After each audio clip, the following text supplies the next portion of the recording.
Yeah. That's No, the very key. little butter, actually. But I mean to keep it from sticking. Oh, Mhm. well, you can use Masses the, of butter. yeah, I guess I could have done butter, but I just had this spray, Noah spray. I've literally never. Yeah. Don't go by what I said. It probably isn't good. Wow. Oh wow! I was told when you make it, All right. put on gloves, How can I see who's and on? spray it with the Yeah, yeah. that's a spray, good and then you can idea. press it down. doing and it. Oh, here we go. Hey, break- That, get right? it off your Yeah. fingers when you're done.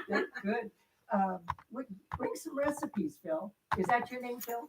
Paul. Oh. Darn Yeah, it. well, it's not Yeah, that first much. letter right. Yeah. Italy. Is it He's Italy? P-Tam. Every time, yeah. Yeah. What do you like to make? Yeah. I just, Everything. I love, Really? I make all kinds of stuff. Huh. But I He's do- made all kinds of weird stuff. Yeah, I of course I make Syrian because I'm half Syrian. Oh, But, okay. but I make, See, we're cousins. Don't we look alike? Well, I see it now. but I like making Mexican. I make Italian. Okay. Well, I was thinking mostly in the sweets department. in the sweets Oh, department. That one is somebody. Have you ever made Cookies. seafood? Yeah, it keeps coming in and out, so I don't know if that's pies, your mom. I just can't get my Pies pies. are fun. Yeah. Diane was So, I can't get the press. so it's me on now. All right. So you can hear everything. That's good. Is this Yeah, is this I- live stream labeled? But my wife, she Yes. passed away 6 years What's it ago. labeled She as? was a professional baker. Revelation Oh. 10, 14, So I learned a 22. lot from All her. right. Oh, It's all right with you? I'd help Yeah. her during Christmas time. She gave cookies That's what away, it shows up yes, as. yes, and yeah. she Okay. baked 119 Revelations on dozen Revelation. cookies. Oh my gosh, do you realize Well, we can that? change that for the next Wow. one. Crazy. I had to Oh, make 16 I wasn't for a making that. wedding. Oh, And I put it off. So it's like Friday morning. So I did she get cookies the made by- link? what did you Well, make? I texted somebody it to had her. asked her to make cookies for a wedding. Wow. I'm trying to see why it's Yeah. not. Yeah. And They have yeah. to look good too, probably, huh? Whoa, yeah. Well, I did dark chocolate espresso chip. So somebody's on. Whoa, I love gluten-free Hi. cookies, and then Oh. they were both gluten free. And then Really? dark chocolate, mint chocolate chip. There's got to be a way to see it, right? Wow. Yeah, Yeah, they sound great. yeah. Webcam. They were yeah. not tough, so they tasted good. Mine's Yeah. not gluten free. Yeah. I'm sorry. My chocolate chip espresso cookies. Are. So I don't have a Bible today. Did you forget your Bible? Let's see. I think I might have to go with NIV, huh? Yeah, Well, Probably. mine's a I little don't think we have different. anything else here. It'll be all right for this chapter. There's not much distinction. Which one are we in, Aaron? Mine's the We are second in version of the message. Revelation Oh. 10, I think. What's that? Chapter 10? Revelation 10. Okay, good. Yeah, there are two versions of the message Bible. There are 99 versions of the New International Version. Yeah. It should be called the New International Versions. Yeah. It's true. The New International Family. I like the New King James. West Chicken. It is a very effective It is, isn't it? translation. Yeah. Good. Right now online, I'm reading the World There's New English Living. Bible, My which mixes That's what- Hebrew with English. I like the trend. trend. What kind do you have? I have the NIV. Yeah, there's a couple of NIVs hanging around here, There you go. and it'll be all right for this chapter. That's There's an older one. there's some chapters that it's more challenging. In case I've never really talked to you guys about this, the NIV is designed for easy reading, Yeah. which is just fantastic for getting the message of the gospel, Yeah. for getting the general sort of For understanding. Yeah. the main narrative of what's going on in any given I chapter. like it. Doesn't take me as long to do the BSF because I get it. Yeah, you know Yes. the King James version was excellent for 16 whatever when it Right. came out. Yeah. But there's this giant challenge. You have to understand the King's Yeah. English in order to understand the King translation, James, and it's a fairly literal translation. Mhm. So you have to understand not only the King's English but the idioms yeah. and the expressions of Of that ancient time. Greek or ancient Hebrew in order to really understand Oh, what's okay. being said. Okay. Where NIV is really they make it so that you don't have to understand the cultures, You don't have to understand the languages, and you certainly don't have to understand Old English in order to flow with what's being said. Yeah. So there's a really great purpose for this translation. Not prophecy, though. Yeah. With prophecy, we're trying to look way below the surface, and we're trying to connect parallels that aren't necessarily seen unless you sort of scuba dive into the deeper meanings. And you don't get to scuba dive into the deeper meanings whenever somebody's summarizing them for you. Yeah. You have to see the very literal language, right? So what, NASB then? I really like the NASB because Mom, although it Mary is Lou. sort of a topical or thought translation, it's the most one of the most literal of Okay. those. Okay, So it like the NIV, it carries a balance, okay. but its balance is much more towards the like the literal than helping you to understand it. Right. So it might not be as good for Right, right. understanding like a general basis of the gospel and that sort of thing, but it is really good for prophecy Hmm. for the person who's just sort of entering into that world and doesn't want to deal with Greek or Hebrew Right. or those Yeah. sort of things. Every month I changed a version of the Bible. And that is a very healthy thing to do Yeah. because you're not going to get stuck on what one translation says. You're going to get a real round picture. Often when we see like especially like Hebrew, the Old Testament translations, sometimes you'll have translations that look nothing like each other. Yeah. Yeah. One English translation looks nothing like another one. I did a really, really deep dive about 25 years ago, and it changed my life. There was a lot of things I would encourage it to anybody, but one of the things that I really learned from it is the best translation is 8 major translations. If you read it in 8 major translations, the differences between them are often because that Hebrew word or that group of Hebrew words can have 8 different meanings. Mhm. And so all of those meanings have relevance in their own And then way, there's some not to where the they have detriment of each other. And there's some which they have no idea what it means. There's some Yeah. words they have no idea what. They just take liberty and think it might be this. And like you said, you go through 8 versions and there are 8 different ideas of what that word may mean. And you get a real round idea, and then when you start comparing it to the context, you can usually figure out what it should mean. Yeah. It is. You Anybody that says Oh, yeah. study Are the looking like you just cut Bible down some trees with an axe. Yeah. Working man. See ya. I keep Chat, sticking Laura. to You like a working Yeah. man. You good? Yeah. No bow ties. All right, talk Go into both it. sides See if of your me. mom can hear you. Can she hear me? She did, but then it said no sound. So And I don't see any people on there. Where's the deer? I'll eat it. You were able to hear it, right? You know. Yeah. So I think that the problem might be on her end. Tell her to turn up her sound. What was that TV show was on in the Right. 70s about the We're good. guy in the wilderness? Grizzly Adams. You're Grizzly Adams.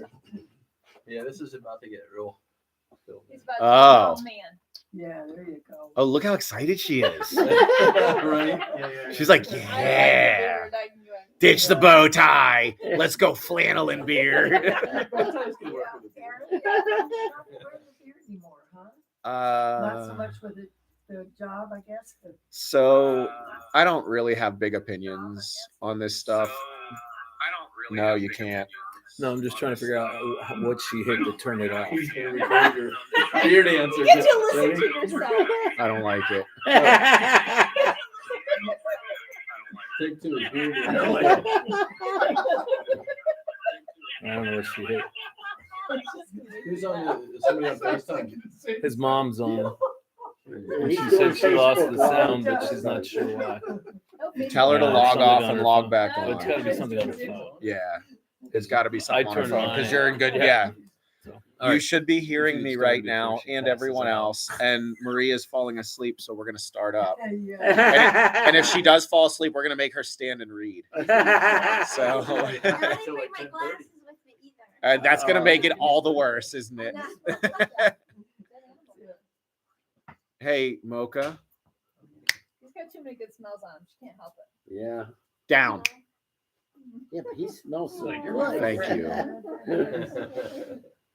Wow, that's Yeah, when training. her head goes down before 9:30. That it happens for like 4 seconds, and then Yeah. she just wanders away, thinking she can get away with it. Hey, dog, get over here. This is anybody Mocha's else spot having food? right now. Lay down.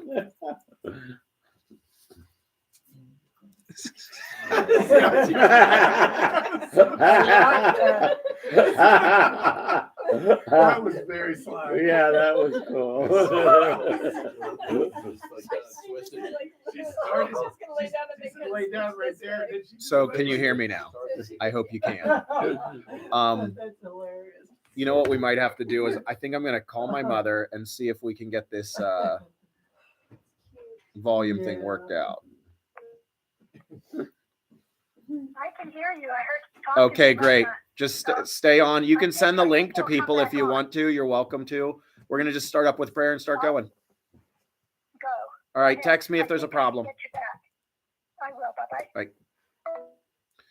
Cool. Sue actually said don't wait for her. So there's that. Okay. All right. And do you want to start us up with prayer?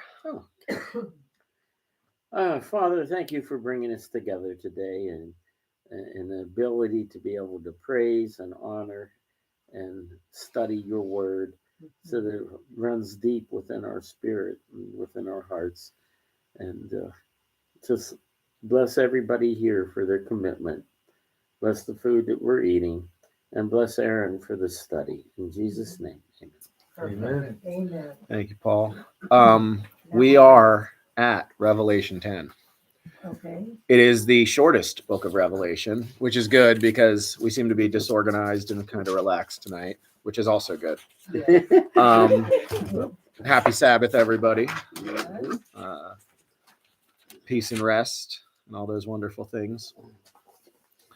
That's how I go to sleep. I pray, give me peace and rest in Jesus' name. And Right on. You go go. to sleep. I'm Throwing my study Uh-oh. stuff all over the floor. I'm gonna just start right in by reading Revelation 10. And then we'll talk about real generally sort of umbrella what we went through to get to here. And then we're gonna talk about the signs and symbols real basic tonight. We'll keep it light, right? Is everybody besides Paul ready to read? Paul needs a purse. Oh no, she didn't, Paul. Needs a verse.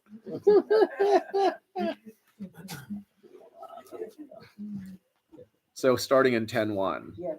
Then I saw another mighty angel coming down from the heavens. He was robed in a cloud with a rainbow above his head.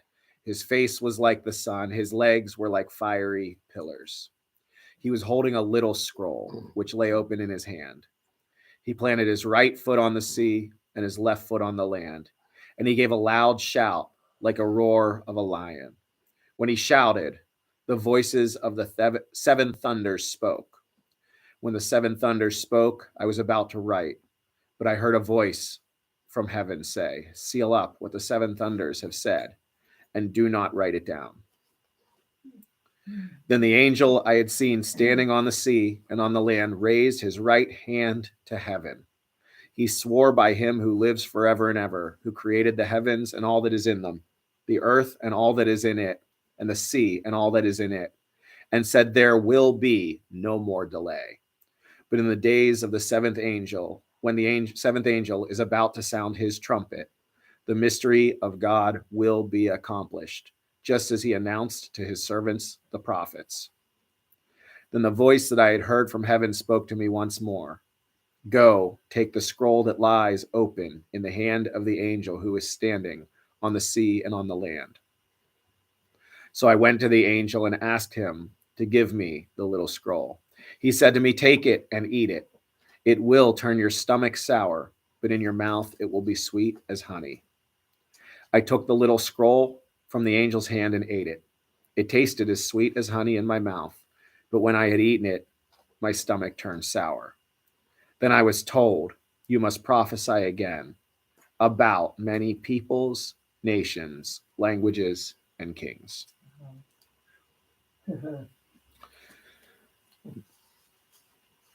Can you read 7 again? Verse 7. Yeah. But in the days when the seventh angel is about to sound his trumpet, the mystery of God will be accomplished, just as he announced to his servants, the prophets. Mine is very different, so I just. Mhm. Please read yours. When the seventh angel blows his trumpet, God's mysterious plan will be fulfilled. It will happen just as he announced it to his servants, the prophets. Mhm. I'm going to give you another version. Okay. But in the days of the voice of the seventh angel, when he is about to sound, then the mystery of God is finished, as he preached to his servants, the prophets. Oh, wow. It's like a mix of the two. Yeah. Yeah. So this is sort of an interlude between the sixth and seventh trumpet, right? It's sort of out of character for the rest of the trumpets. There was an interlude after 4 where the eagle flying at sort of the apex of the sky, where the noonday sun would sit, is saying "woe" 3 times because the 5th, 6th, and 7th trumpet are about to sound. But that's the only interlude between these trumpets up to now. This is kind of a unique character. It's like, here it really comes, right? First, we see this strong angel, mega angel, because it's the word megalon, which is mighty, huge, or strong. Angelos is like basically what John uses because he's observing these things. He's not being told, hey, so he's using the word angelos, messenger, for basically everything that gives him a message. It's a descriptor of what that entity is doing more than a descriptor of the entity itself. So we've seen the word angelos used for human messengers. This is clearly not a human messenger, right? This is more like what we would consider a traditional angel, except even more something. We see that it's described as rainbow. The word is iris, like where we get the iris of the eye. The iris around him, his face shone like the sun, his legs are flaming. It looks like it's probably a theophany. And given that he is raising his hand to heaven and swearing by him who lives forever and ever, it suggests, there's not a lot of entities that are supposed to do that. So it suggests loudly that this is likely to be a theophany. Also, the command and the prediction of what it's going to happen. We're going to talk about what that means, but this is very likely sort of a glorified form of Jesus, although it can't be dogmatic about it, right? But there's a lot of parallels to how he looked on the throne and in his glorified form. And then his capability and what we're going to read in Daniel suggest similarly, and you guys will see that in a minute. Okay. So Searching word, you're in trouble. Do you want a pillow? get her.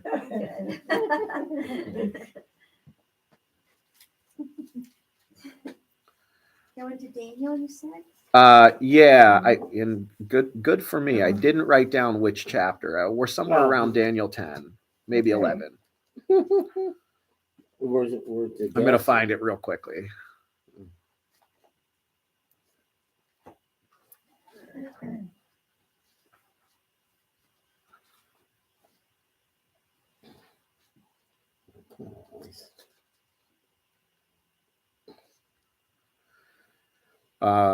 Daniel 12. Sorry about the delay there. Okay. I'm still having problems with my eyes from that. I was telling him that I broke the pipe in my exhaust system, hitting a pothole. And I took it to my mechanic today and I said, well, next week I'm off so you can fix it then.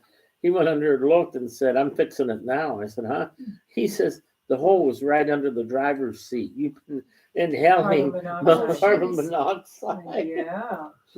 I wonder why I had to keep on pulling over to take a nap. And Seriously. yeah, and my Yeah. That can't be muscles were good. aching like No. crazy. Oh, wow. Yeah, Chad's gonna suggest some therapy for you whenever we get done here, I think. Oxygen tank. So Yeah. Say Daniel 12. yeah, so in Daniel, starting in Daniel 10, there's this whole big story with the king of the north, the king of the south, the king who does according to his own will, and like the goings on of a whole lot of things that most scholars actually say were fulfilled in a shockingly specific way. there's a problem with the idea that they were actually fulfilled. And the problem is that the angel that we're about to read about says that's for the time of the end. Seal it up because that's for the time of the end. Okay. So it suggests very loudly that it's not only for the time that it was like fulfilled, but much like Passover, it's going to be fulfilled again and in a bigger way. Right. And this is not untypical for God. He's a God of patterns. He's a God who will show fulfillment of a prophecy to prove the prophecy is real, but the big fulfillment's really going to happen later. Right. And so he doesn't this mention time because there's no time to God. indeed. Yeah. But we start in Daniel 12.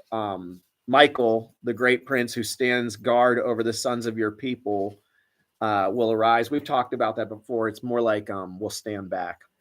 There will be a time of distress such as never occurred since there was a nation until that time. And at that time, your people, everyone who is found written in the book, will be rescued. Many of those who sleep in the dust of the ground will awake to everlasting life, but others to disgrace and everlasting contempt. Those who have insight will shine brightly like the brightness of the expanse of the heaven. Those who lead many to righteousness like the stars forever and ever. You guys can see some of the symbolism of Revelation even in that. Yeah. And we're going to talk about Michael and what that says and how that might relate later in a much bigger way. Then in verse 4, but as for you, Daniel, conceal these words and seal up the book until the time of the end. Many will go back and forth, and knowledge will increase. Then I, Daniel, looked, and behold, two others were standing, one on this bank of the river, and the other on that bank of the river. And the one said to the man dressed in linen, who was above the waters of the river, which, by the way, is definitely a theophany of Jesus. And that was qualified, if you guys remember, a few weeks ago. How long will it be until the end of these wonders? I heard the man dressed in linen, who was above the waters of the river, as he raised his right hand and his left toward heaven, and swore by him who lives forever and ever that it would be for a time, times, and half a time.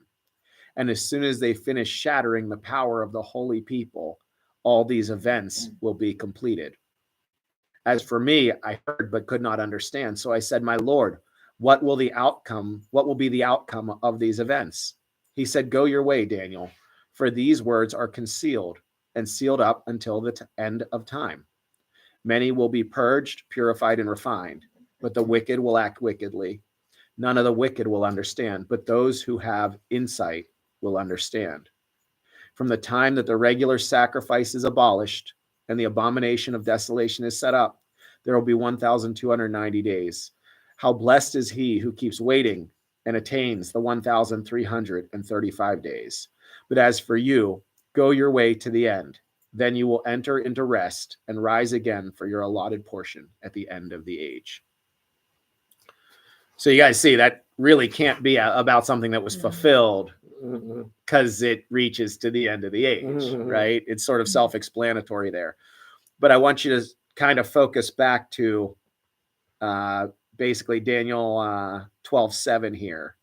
The man dressed in linen above the waters of the river, raising his hands and talking about the time period, because it parallels nearly exactly with the Revelation, right? Except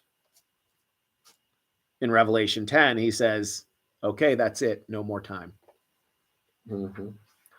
So the time between when he stood above the river, that time prediction, and the time that is signified here seems to be the completion of one of those time periods that he names, whether it's the 1,260, 1,290, or the 1,335. That's very open for discussion, right? But this is sort of bookends on that. You guys seeing this? And he says, when that seventh angel is about to sound, the mystery of God is finished, as he preached to his servants, the prophets, sort of confirming that. So then he takes a papyrus, a little scroll. It's translated a little book or whatever, and he hands it to Daniel. And Daniel eats the scroll. It's kind of weird symbolism. He tastes it in his mouth, experiences it in his stomach.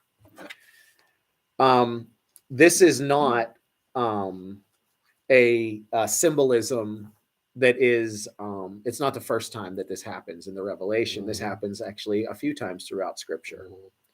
So we're going to look at eating books or scrolls or whatever you want to call it. Ezekiel 3 is where we're headed.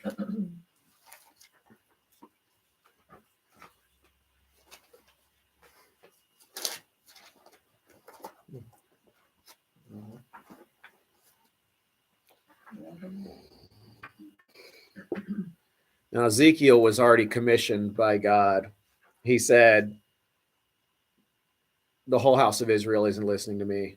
Judah's gone off their own way. Ephraim's gone off, by far gone off their own way. But you still have to go and tell them what the words that I have. They're not going to listen to you, but you still have to tell them.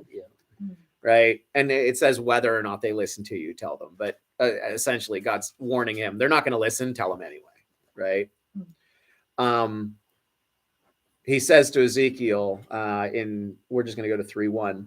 Then he said to me, son of man, which is just son of Adam or descendant of Adam, is really Ben Adam is how it's said in Hebrew. Eat what you find, eat this scroll, and go speak to the house of Israel. So I opened my mouth, and he fed me this scroll. He said to me, son of man, feed your stomach and fill your body with this scroll which I am giving you. Then I ate it, and it was sweet as honey in my mouth.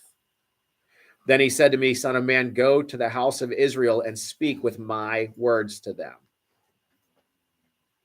And that's where we can cut off on that, because that is the meaning of eating the scroll. God is giving his own words into the mouth of Ezekiel to take and offer to those people. Okay. We're going to see it one more time here. Jeremiah 15.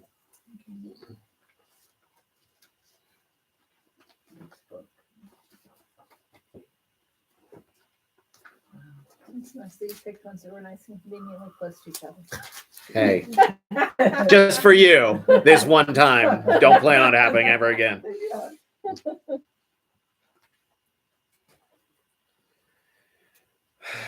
I thought about going back because there's so much good stuff in here, but it's not really relevant to this particular moment. We can just go right to 15:15. Jeremiah's praying. He says, you who know, O Yahweh, remember me, take notice of me, and take vengeance for me on my persecutors. By the way, he was thrown in a well. He's threatened his life. They've treated him like garbage. They're starving him to death. A well that is dry enough to throw somebody into is really, really a dirty place. Yeah, it's a really dirty place. So it's as bad as it gets. So again, Jeremiah 15:15. You who know, O Yahuwah, remember me, take notice of me, and take vengeance for me on my persecutors.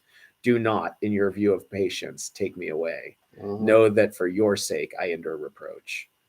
Your words were found and I ate them, and your words became for me a joy and the delight of my heart, for I have been called by your name, O Yahuwah, God of hosts. I did not sit in the circle of merrymakers, nor did I exult. Because of your hand upon me I sat alone, for you filled me with indignation.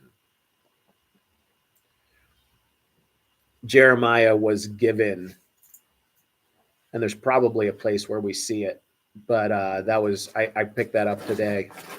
I apologize if there's a better way to exemplify that, but it's the same meaning as Ezekiel when he's given the scroll by God to eat, and the scrolls of given by God for these people to eat are it's giving the prophet the words of God himself to give back out to people.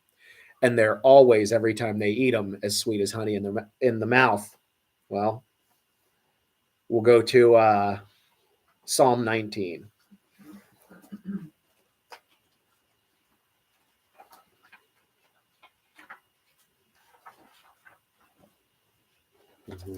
We're going to read the whole thing, and then we'll refocus on the part that speaks to this, because it's just beautiful.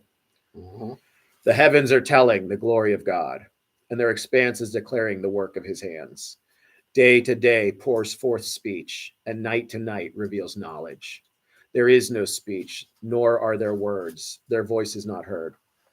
Their line has gone out through all the earth, and their utterances to the end of the world. In them he has placed a tent for the sun, which is as a bridegroom coming out of his chamber. It rejoices as a strong man to run his course. Its rising is from one end of the heavens, and its circuit to the other end of them. There is nothing hidden from its heat. The Torah of Yahuwah is perfect, restoring the soul. The testimony of Yahuwah is sure, making wise the simple. The precepts of Yahuwah are right, rejoicing the heart. The commandment of Yahuwah is pure, enlightening the eyes. The fear of Yahuwah is clean, enduring forever. The judgments of Yahuwah are true. They are righteous altogether. They are more desirable than gold, yes, than much fine gold. Sweeter also than honey and the drippings of the honeycomb. Moreover, by them your servant is warned. In keeping them, there is great reward. Who can discern his errors? Acquit me of hidden faults. Also keep back your servant from presumptuous sins. Let them not rule over me. Then I will be blameless, and I shall be acquitted of great transgression. Let the words of my mouth and the meditation of my heart be acceptable in your sight, O Yahuwah, my rock and my redeemer. That was actually in a song that hit the top 40 in the 80s. The Rivers of Babylon, it was called. Did they say the Torah of the Lord is perfect? The law of the Lord. They said the law. Of the Lord. Hey, Yeah. and Oh. it is a, although not perfect and not unreasonable translation for those who aren't sons and daughters. But for sons and daughters, we cross out law Yeah, and we put in Torah. instructions, Yeah. because that's really what Torah means. Yeah. Instruction, right? Doesn't mean long. No, because I mean, you'll see Paul talks, and when he uses the word, it's a very flexible meaning. Most of the time, even the writers of the New Testament, when they say what we translate as the law, nomos, it means the Torah. But Paul uses it for properties of physics. And so, I mean, I guess you could call them physical laws or things like that.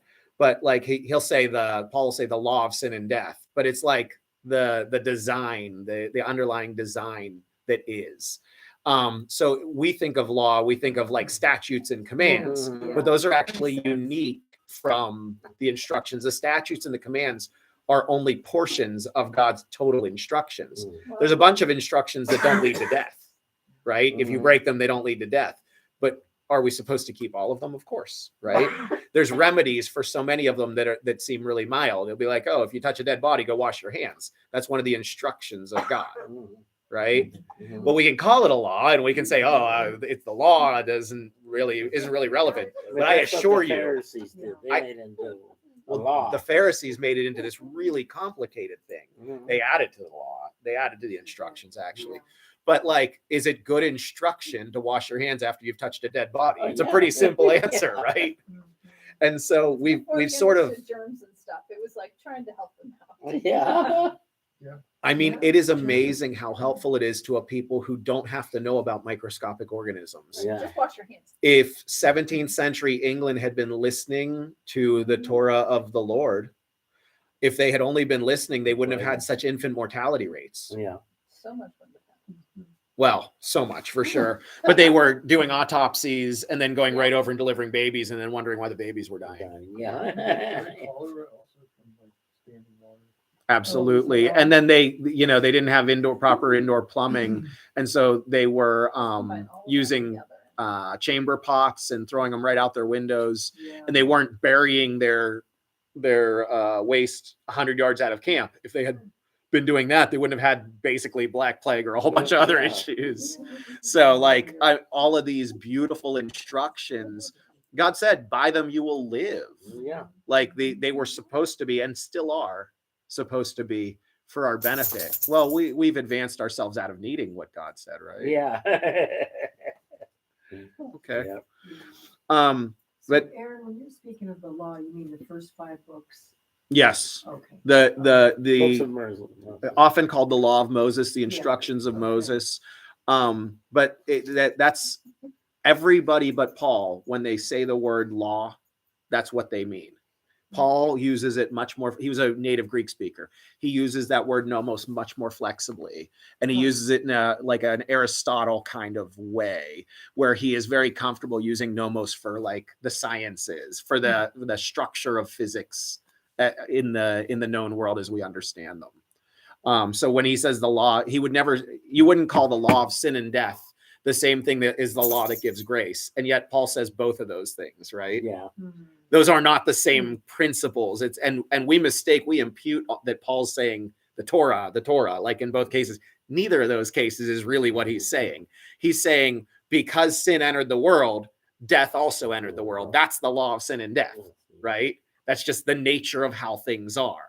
And he actually says those words that I just said second in a different place. And so we can see we can see he's saying the same thing when he says the law of sin and death. That's sort of shorthand for saying because sin entered the world, death also entered the world. And so once we understand Paul's sort of speaking a different language than the rest of them, he's a native Greek speaker, we can actually start to really understand dimensions to what he's saying that are really helpful, wonderful study, and not get it twisted and fall into the trap that Peter warned us about in either 1st or 2nd Peter, that said, when he said some of the things Paul says are hard to understand and lead people to lawlessness, Torahlessness, right? Breaking the instructions of Moses. Well, you're not supposed to break the instructions of Moses, but if you think the Torah is the law of sin and death, well, it makes it seem like it's not something you should do anymore, right? Yeah. Hence the hard to understand. Well, the thing about with Paul is being everything Greek. The Greeks have like love. There's 5 different words for love. It's a very rich language. Yeah, it is, and you have to really study what was he really. Which word was he using?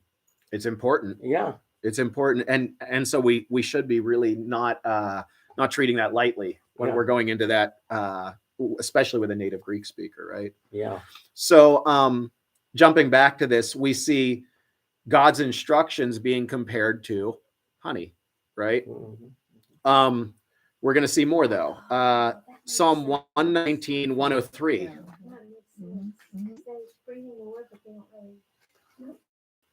Yeah.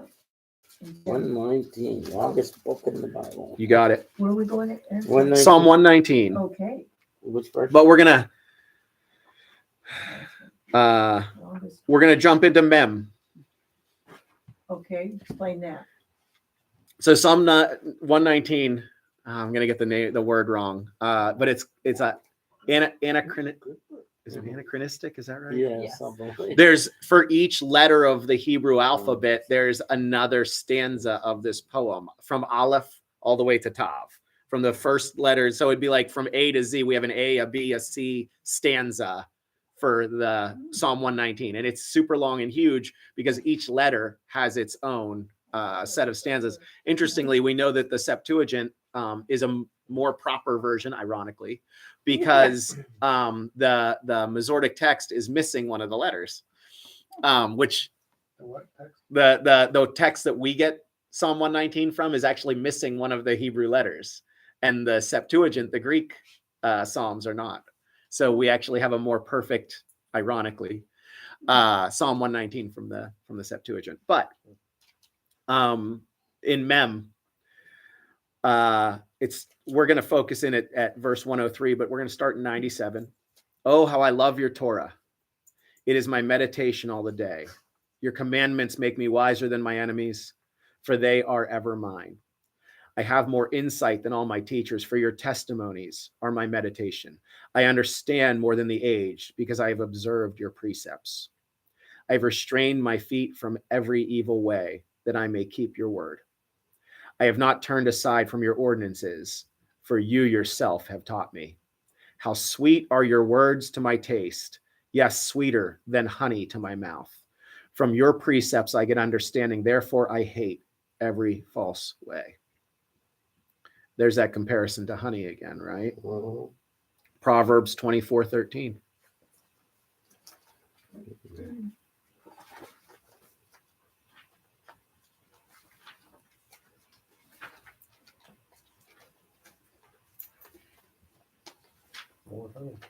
More honey.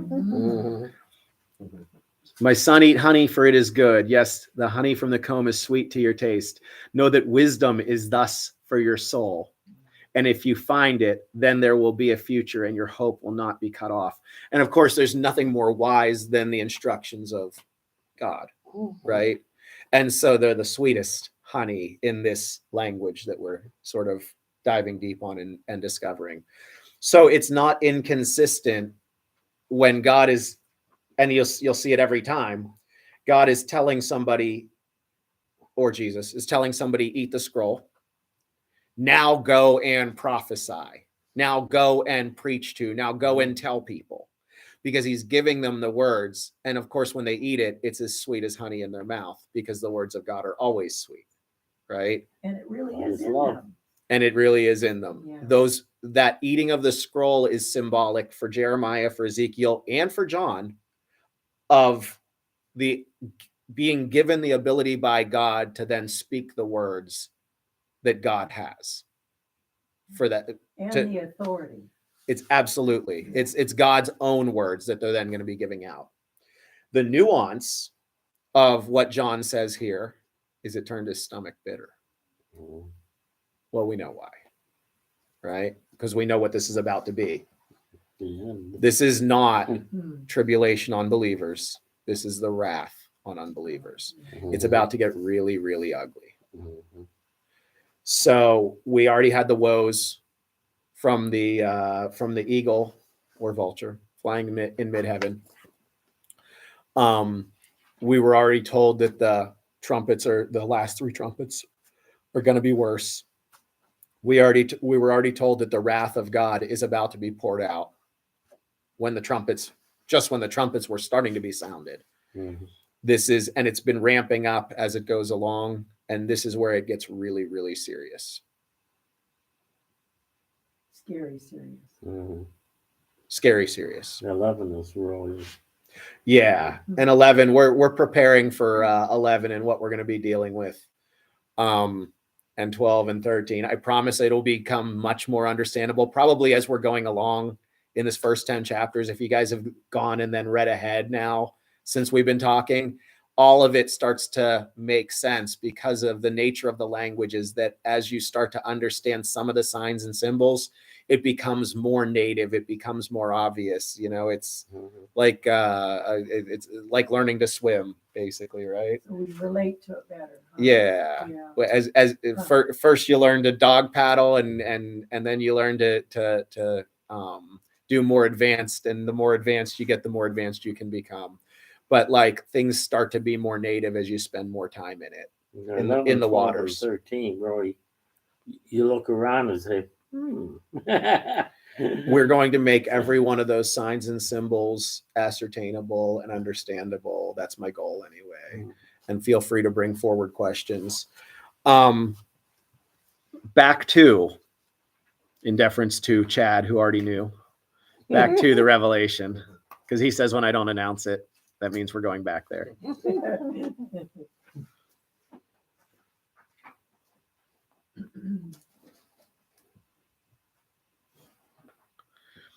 So we're going to step through this. It looks like it's probably a theophany. It's certainly a heavenly angel, right? But it looks like it's probably a glorified Jesus.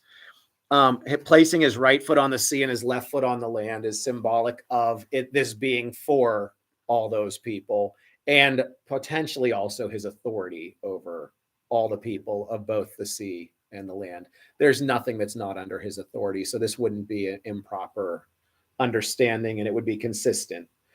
When it says he cried out with a loud voice as when a lion roars, it's an interesting thing because the cry out is like almost like the caw of a bird, where that word's rooted from, but then you get this roar of a lion comparison. So it's like an extraordinarily loud, echoey call, but with that strength of a roar. The thunders, that word is also rooted in a roar. So it's actually more consistent than it gives it an initial appearance. It seems like it's just thunders are unrelated to that lion roar. but the Greek word is for thunder. The noise of thunder is actually very related to a lion's roar, weirdly enough. And so I think given that it's says as a lion's roar, and then it talks about the 7 thunders, I think we can impute on that something more similar to his loud cry in what these 7 sound like. Almost as if we're reading, do you guys remember Ezekiel 8-10?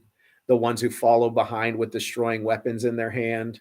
It's almost as if we're reading about that group where they're following behind him. But it's sealed up, so we don't get to see it. And that'll be okay, because we're about to see a whole lot of other things anyway. Did you ever see that one study on the lion's roar? Lions, the male lions will go to one end of the field. The females are at the other end. The male lion will roar, and those that are afraid of the lion run right into the mouths of the females that attack them.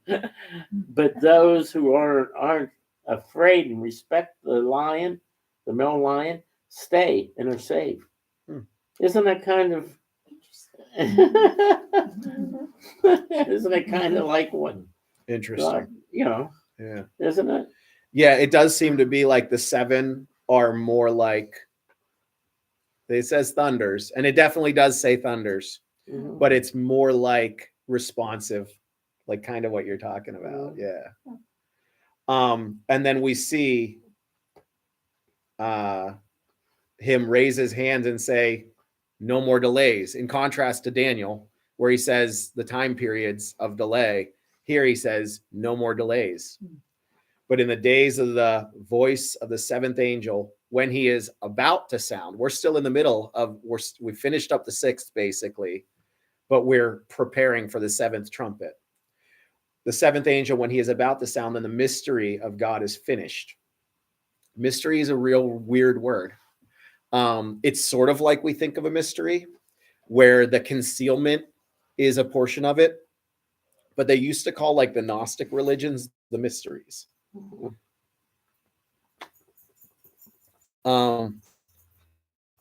It's perfectly acceptable if we scratched out this word and put religions, but it's not an inclusive meaning. That's one of the potential meanings.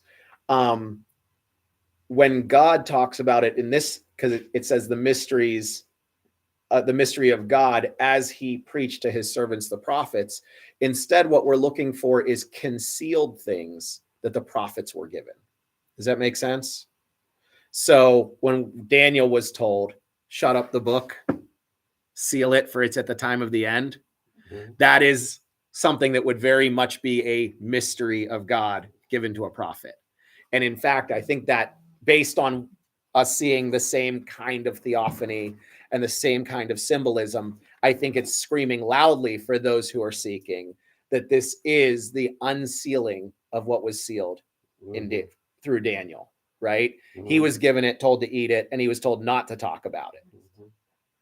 John is given it, eating it, and he's told to talk about it. So we're about to get an unfolding of things that Daniel was told are for the time of the end. They're not yet. So there's like this wonderful parallel that God says, not yet, back then in 550-ish BC. But here in 40, well, some people say 90, but 45, 50 AD, John is now going to reveal a completion, and he's going to add to what Daniel would have been saying. You guys tracking that? Unpacking it for us. Then in verse 8, Revelation 10:8, then I heard a voice, then the voice I heard from heaven. And again, heaven is Oranos, is like from the sky. John's not making an evaluation of whether this is from heaven or whatever. He's just hearing it from up above. So that doesn't mean it is or isn't. He's just, every time it says from the heavens or from heaven, it's Oranos. And he's like, I don't know, it's just from up there, right? Like that's all he's got. Then the voice which I heard from heaven, I heard again speaking with me and said, go take the book which is open. So I went to the angel telling him to give me the little book. And he said to me, take it and eat it. It will make your stomach bitter, but in your mouth, it will be sweet as honey. I took the little book out of the angel's hand and ate it. In my mouth, it was sweet as honey. When I had eaten it, my stomach was made bitter. And they said to me, you must prophesy again concerning many peoples, nations, tongues, and kings. Wow. This is about to, things are about to pop. Yeah. Whoa, whoa, warning. Seventh angel's about to sound. The mystery of God is about to be completed. John, you must prophesy to everybody now. And that's where we're at. Wow. I would 12 encourage and you guys to 13. read 12 Yeah. and 13 and 14. Like read those 3 chapters this week sometime so that you're kind of prepared. Because, oh, sorry, 11, 12, 13. Read that at the end. No. Read a couple chapters ahead so that you're kind of prepared for the lay of the land, because unfortunately, or fortunately, or whatever, God gives us, it starts to give us some of these signs and symbols that he doesn't really explain until later on I'm doing the wrong way, but he gives us this sign and symbol. He'll actually talk about the beast that rises out of the abyss in the next chapter, but he doesn't really talk about that beast until a few chapters later. So we're going to have to do a little bit of jumping around and a little bit of moving. And I want to make sure that I don't miss, I'm going to have to start a checklist because I want to make sure that I don't miss offering a great detail. But sometimes I have to decide whether I want to hit a sign or symbol when it first appears or when the majority of the conversation about it is. So it might get a little more confusing and a little more whirlwind after this. Okay. But the point isn't for me to offer every detail of everything in a perfect order so that you guys have a perfect understanding. The idea is entrenchment in the language, which I think is happening really well, right? It's a lot more clear. Yeah, it is. And from the beginning, woof. Wow. There's no more. I ate it all. Maria, crash course for you. Yeah. Oof. But let me tell you, That beginning, I was like, this is, you're in a position already, having gone through this much of it, where there's people who have read the Bible for decades who are not nearly as prepared to understand the language that this is offering. Because this is something that it's only intuitive once you start to be introduced, and it becomes very intuitive once you start to be introduced to it. But until you start to see it, it's the words of a book that you just can't read, right? Yeah, I've read through the Bible front to back 7 times. Yeah. And every time it's like brand new because there's things you run into. Oh, I get it now. That actually, Yeah. The amount of cross references, I mean, tens of thousands, maybe hundreds of thousands of cross references in the Bible. And every one of these cross references helps you understand another place in the Bible, which helps you understand 2 more places, which helps you understand 5 more places. And it'll circle right back. So you have a deeper understanding of the first place that you started your education. It's not something you can just memorize and get. No. Because you'll take a completely different meaning, we read some places that you guys have read dozens or hundreds of times, and you would have never seen it in that light because that's not what you're looking for on that read. You know? Will we probably be in Daniel a lot? Yeah. That's Daniel's Daniel's the revelation of the Old Testament. That's not an unfair statement. You can't talk about the revelation without talking in depth about many of the portions of Daniel. Okay. Daniel is the first really explicit revealing of Messiah in 2 different ways, maybe more, but certainly at least in 2 different ways. It's the first explicit revealing of resurrection, bodily resurrection. It's the first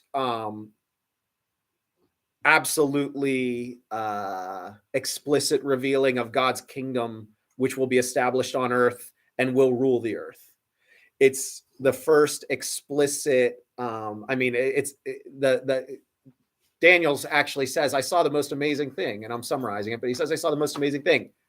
a person stood in front of God. Mhm. What? Jesus. What? Well, yeah, exactly.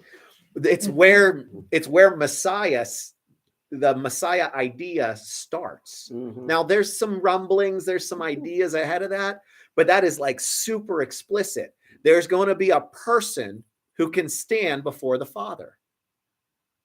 That was an unheard of idea. Before Daniel says, I saw it. I saw a vision of it. Mhm. A human being standing before God.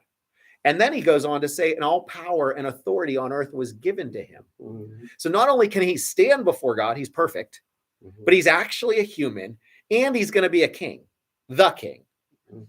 So now we have Messiah, king, in one vision. Well, here we go, right? Because the Sadducees don't recognize any authority of any scripture except for Torah. So why would they recognize Messiah? There's nothing explicit about him.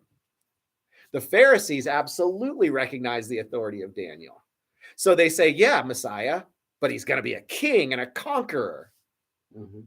Well, they also saw that bruiser reed. They just pushed it aside. They swept it under the rug because it doesn't make sense with what they wanted, Mhm. right? Those who were really searching the scriptures and trying to figure out how he could not bruise a reed, but also be the king, would have really taken it to heart when Jesus stood there and said, my kingdom is not of this. Mhm. If it was, I would have sent legions of angels already. Yeah. My time is not yet. Come. That's They right. would be very comfortable with those things. They'd be like, I can't wait to see what's going down, Mhm. right? Because this is Messiah, but the time's not yet. You know, it's like Isaiah is the prophecy, like Matthew, Mark, Luke, and John in the Old Testament, from what Isaiah talks about the Savior. And he does. You know, the thing with Isaiah, so much of Isaiah is that the nation of Judah, not really Israel, the nation of Judah allegorized that to be about themselves, Mhm. which is not an unfair allegorization, given the text, and especially like, so Isaiah, and I'm going to get the exact chapters wrong, but somewhere around 6 through 8, it says that behold, the virgin will give birth, you will call his name Emmanuel. Mhm. Well, 2 chapters later, it says, for the Assyrian forces will flood through your entire land, O Emmanuel. Mhm. It calls Israel Emmanuel 2 chapters later. Mhm. So we could be like, oh, I don't see why they don't see it. Mhm. But then again, it's calling all of Judah, all of Israel, Emmanuel, right? Mhm. Because God is among them. Emmanuel means God with us. Yeah. Yeah. And so it's a title, and it's a title that goes for, and we can know more if we're really looking at the scriptures in synthesis. It is a title that goes to the king Mhm. and the kingdom, Mhm. right? Because God is among us when the king and the kingdom are united. Mhm. Yeah. Good stuff, Aaron. It's, Mhm. it's coming. It's out It's there. coming together. Yeah. Some of it's dropping down. Oh, look, You're a great teacher. introductory. And if and by the way, bring challenges and bring contrary. I have no problem with that. I live for the contrary because it helps us to accelerate, right? Mhm. Revelation 11 was relatively easy, not because of the signs or symbols, but because there's less of them. Yeah. I'm sorry, Revelation 10. Yeah. 11's gonna really get Yeah. heated. I thought about adding some to it, but that didn't seem too easy. Zechariah, if you want to cheat ahead, we got to read Zechariah again because it actually explicitly talks about the 2 witnesses. Mhm. It's a great joy to me. Yeah. It tells who they are. It names them. It gives visions. Zechariah has visions about them, even though they're real people. It's fantastic. Mhm. And we'll wade through that Mhm. and decipher meanings to the best of our ability. And John lived to be, he was the oldest, right? John was, Lived according the to longest. Christian history, he was martyred. He didn't die of old age, but he was martyred when he was really, really old, like maybe in his 90s, maybe some say maybe even over 100. Wow. I thought he just died of old age. It must have still been effective because they had to eliminate him. Yeah. It's interesting, Yeah. right? Yeah, it's true. I suspect it had to do with the Quartodeciman controversy. Rome wanted to celebrate certain feasts on certain days, and John refused, and so did Polycarp. They refused. They said, well, the day that God's calendar says to celebrate, that's when we're going to celebrate Passover. We're not going to change and make the Lord's cup a different day. He was raising a Passover cup. We're going to celebrate Passover. They killed Polycarp for it with certainty. Although history doesn't tell us it was certain. It was when he was coming back from meeting with Victor of Rome and having disagreed with him vehemently and them getting angry at each other. And Victor of Rome he was the bishop of Rome, and he was the most powerful bishop in the world. And there was Roman soldiers waiting for Polycarp when he got back. So, I mean, right? Angered the wrong person there, boy. Coincidence that you killed a 90-something-year-old dude? I don't think so. He was made an example of so that nobody would argue with Rome anymore. They still did. Yeah. All the way until the time of Constantine, they did. Speaking of Rome, can I share something? I listen to Please. Catholic radio sometimes, and I like it in the evening, but in the morning, they have usually a message from the Pope. And the intro, the guy like about to introduce whatever Francis's message is will say, and now we're going to hear from Peter, our spokesman. We're going to hear the voice of Peter through our pontiff or whatever Francis. Because, and then they always explain that when you listen to the Pope, you're hearing, but what was weird is we're going to listen to Peter. Meaning like they almost feel like there's this. Like he's channeling. Like he's Channeling. channeling. Like Same he's thing I channeling thought about. Peter. Oh my It's gosh. so weird. I was like, okay, I'm turning it off. Yeah. They're doing a seance. But I like to listen just to kind of see what they're actually. I don't know. Have you ever heard that? When you're I've The- never heard that the challenge with Peter no, now. they didn't use the word channeling. They just said now we're going to hear from Peter Maybe through our. maybe Pope Francis is being inspired by Peter. No, by that's not what Peter's he said. word. That's not what he said. He It's like said an we're going to introduction. hear from Peter. Yeah. What they Like a declaration. what they started with was they called it apostolic succession. Yeah. So the church, and I think probably very well-meaning, the church wanted the sort of traditions and the doctrine and the theology to be responsibly handed from the person who was leading the church to the next person who was leading the church, right? But you can't make a religion out of that. You know, it's like the telephone game for Christians if we go too weird with it. You got to go back and look at the original and say, does it still line up? And every generation we should say, does it still line up? Yeah. Right. And we know more, we have more access to, I mean, by magnitudes, we have more access to scriptures than anybody in history ever did. That by magnitudes. Oh yeah. There's even different books of Ezra that are not considered part of the canon, but they're pretty good. And I don't even have to go down that road. I've touched them a little bit. I don't mind looking at them as a study guide or something like that. But the canon of scripture is fantastic. Our history is unbelievable. We have all of these books. We can look at it in 17 different translations. We can look at the original manuscripts online and verify the letters of them through actual photos at this point.